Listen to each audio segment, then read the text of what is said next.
Dicen que un libro llega a tu vida cuando más lo necesitas, y este puede ser ese momento. Bienvenido, bienvenida a Lecturas para el Alma, un espacio donde los libros cobran vida y nos guían en el viaje de nuestra propia historia. Aquí leeremos juntos capítulo a capítulo, historias que inspiran, transforman y nos ayudan a encontrar respuestas. Así que abre tu mente, abre tu corazón y acompáñame en esta lectura, porque quizás hoy encuentres justo lo que estabas buscando. El alquimista de Paulo Coelho, una novela sobre los sueños y el destino. Cuando una persona desea realmente algo, el universo entero conspira para que pueda realizar su sueño. Basta con aprender a escuchar los dictados del corazón y a descifrar un lenguaje que está más allá de las palabras, el que muestra aquello que los ojos no pueden ver. El alquimista relata las aventuras de Santiago, un joven pastor andaluz que un día abandonó su rebaño por ir en pos de una quimera. Con este enriquecedor viaje por las arenas del desierto, Paulo Coelho recrea un símbolo hermoso y revelador de la vida, el hombre y los sueños. Considerado ya un clásico de nuestros días, El alquimista ha cautivado a millones de lectores de todo el mundo y ha supuesto la consagración literaria de Paulo Coelho, uno de los grandes escritores de nuestro tiempo. Destinado al niño que todos llevamos dentro, y frecuentemente comparado con El Principito y con Juan Salvador Gaviota de Richard Bach. El alquimista es una obra maestra de la que se han dicho cosas tan hermosas como esta. Leer El alquimista es como levantarse al alba, para ver salir el sol mientras el resto del mundo todavía duerme. El prólogo. Es importante advertir que El alquimista es un libro simbólico, a diferencia del Peregrino de Compostela, Diario de un mago, que fue un trabajo descriptivo. Durante 11 años de mi vida estudié alquimia. La simple idea de transformar metales en oro o de descubrir el elixir de la larga vida ya eran suficientemente fascinantes como para atraer a cualquiera que se iniciara en magia. Confieso que el elixir de la larga vida me seducía más, ya que antes de entender y sentir la presencia de Dios, el pensamiento de que todo acabaría un día me desesperaba. De manera que al enterarme de la posibilidad de conseguir un líquido capaz de prolongar muchos años de mi existencia, resolví dedicarme en cuerpo y alma a su fabricación. Era una época de grandes cambios sociales, el comienzo de los años 70, y en Brasil no se encontraban aún publicaciones sobre alquimia. Al igual que uno de los personajes del libro, comencé a gastar el poco dinero que tenía en la compra de libros importados y dedicaba muchas horas diarias al estudio de su complicada simbología. Intenté ponerme en contacto con 2 o 3 personas en Río de Janeiro que se dedicaban seriamente a la gran obra y rehusaron recibirme. Conocí también a muchas otras personas que se decían alquimistas, poseían sus laboratorios y prometían enseñarme los secretos del arte, a cambio de verdaderas fortunas. Hoy me doy cuenta de que en realidad no sabían nada de lo que pretendían enseñarme. A pesar de toda mi dedicación, los resultados eran absolutamente nulos. No sucedía nada de lo que los manuales de alquimia afirmaban en su complicado lenguaje. Era un sinfín de símbolos, dragones, leones, soles, lunas y mercurios, y yo siempre tenía la impresión de estar en el camino equivocado, porque el lenguaje simbólico permite un gigantesco margen de error. En 1973, ya desesperado por la falta de progresos, cometí una irresponsabilidad. En aquella época, yo estaba contratado por la Secretaría de Educación del Mato Grosso para dar clases de teatro en dicho estado, y decidí utilizar a mis alumnos en laboratorios teatrales, cuyo tema era la tabla de la Esmeralda. Esta actitud, unida a algunas incursiones mías en las áreas pantanosas de la magia, hizo que al año siguiente yo pudiera sentir en mi propia carne la verdad del proverbio: el que las hace, las paga. Todo a mi alrededor se derrumbó por completo.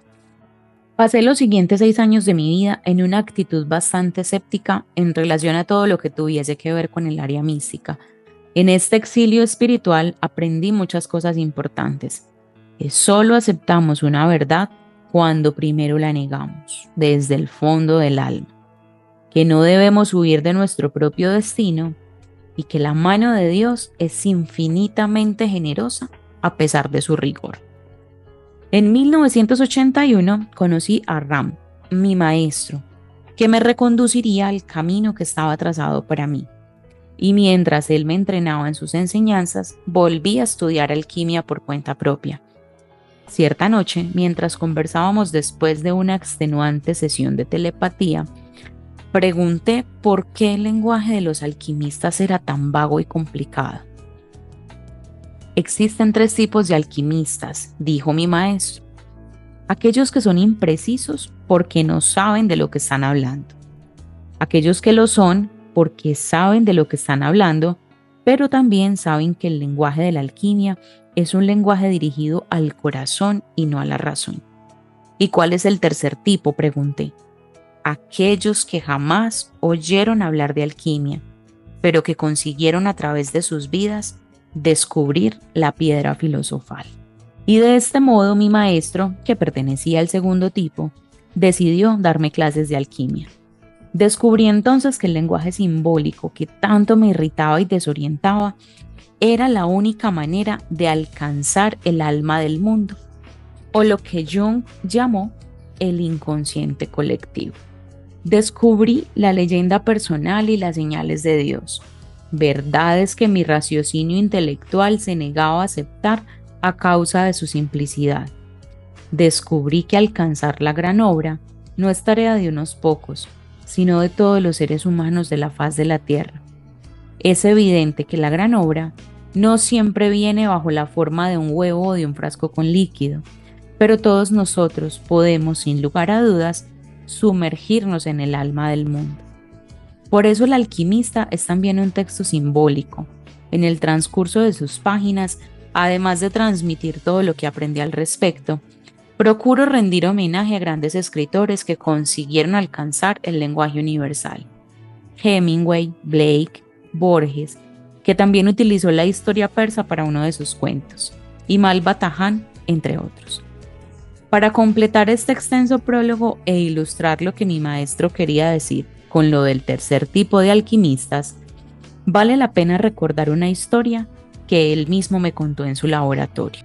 Nuestra Señora, con el niño Jesús en sus brazos, decidió bajar a la tierra y visitar un monasterio. Orgullosos, todos los sacerdotes formaron una larga fila, y uno a uno se acercaban a la Virgen para rendirle homenaje. Uno declamó bellos poemas, otro mostró las iluminaciones que había realizado para la Biblia. Un tercero recitó los nombres de todos los santos, y así sucesivamente, monje tras monje, fueron venerando a Nuestra Señora y al niño Jesús. En el último lugar de la fila había un sacerdote, el más humilde del convento, que nunca había aprendido los sabios textos de la época. Sus padres eran personas simples que trabajaban en un viejo circo de los alrededores, y todo lo que le habían enseñado era lanzar bolas al aire haciendo algunos malabares. Cuando llegó su turno, los otros sacerdotes quisieron terminar los homenajes, porque el antiguo malabarista no tendría nada importante que decir o hacer, y podía desacreditar la imagen del convento. Pero en el fondo de su corazón, él también sentía una inmensa necesidad de dar algo de sí a Jesús y a la Virgen. Avergonzado, sintiendo sobre sí la mirada reprobatoria de sus hermanos, sacó algunas naranjas de su bolsa y comenzó a tirarlas al aire, haciendo malabarismos, que era lo único que sabía hacer. Fue en ese instante cuando el niño Jesús sonrió y comenzó a aplaudir en el regazo de Nuestra Señora, y fue hacia él a quien la Virgen extendió los brazos para dejarle que sostuviera un poco al niño.